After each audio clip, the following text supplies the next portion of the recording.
దేశానికి స్వాతంత్రం సిద్ధించి 77 ఏళ్లు అవుతున్నా ఇంకా కొన్ని ప్రాంతాల్లో మౌలిక వసతులు లేవు.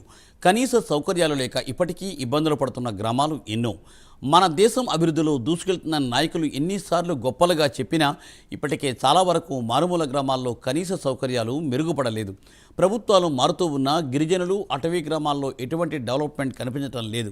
అయితే ఇప్పుడు ఇది అంతా ఎందుకు చెబుతున్నాం అంటే 77 ఏళ్ల తర్వాత ఆ గ్రామంలో తొలిసారి లైట్లు వెలిగాయి. అది ఎక్కడ అనుకుంటున్నారా? ఎక్కడో కాదండి, ఆంధ్రప్రదేశ్లోని అనకాపల్లి జిల్లాలో ఈ ఘటన జరిగింది.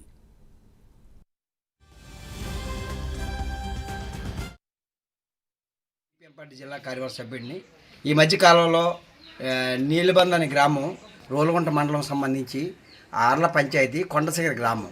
ఈ గ్రామానికి వెళ్ళాలంటే సుమారుగా ఒక 9 కిలోమీటర్లు ఎత్తైన కొండ ఎక్కువ.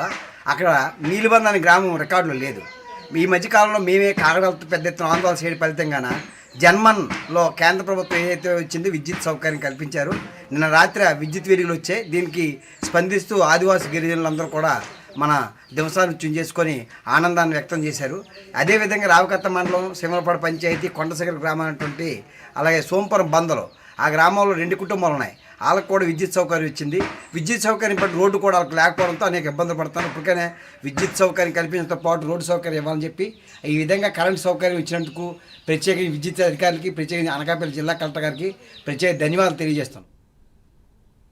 స్వాతంత్రం వచ్చిన తర్వాత 77 ఏళ్ల తర్వాత ఆ గిరిజన గ్రామాల్లో తొలిసారి లైట్లు వెలిగాయి. దీంతో గ్రామస్తులు ఆనందంతో డ్యాన్సులు చేశారు. అనకాపల్లి జిల్లా రోలుగుంట మండలం నీలబంద గ్రామంలో 3 కుటుంబాలు 26 మంది ప్రజలు ఉంటున్నారు. అయితే ఇప్పటి వరకు అక్కడ విద్యుత్ సౌకర్యం లేదు. డిప్యూటీ సీఎం పవన్ కళ్యాణ్ చొరవతో తాజాగా ఈ గ్రామంలో విద్యుత్ సౌకర్యం అందుబాటులోకి వచ్చింది. తొలి లైట్ వెలగడంతో గ్రామ ప్రజలు ఆనందానికి అవధులు లేకుండా పోయాయి.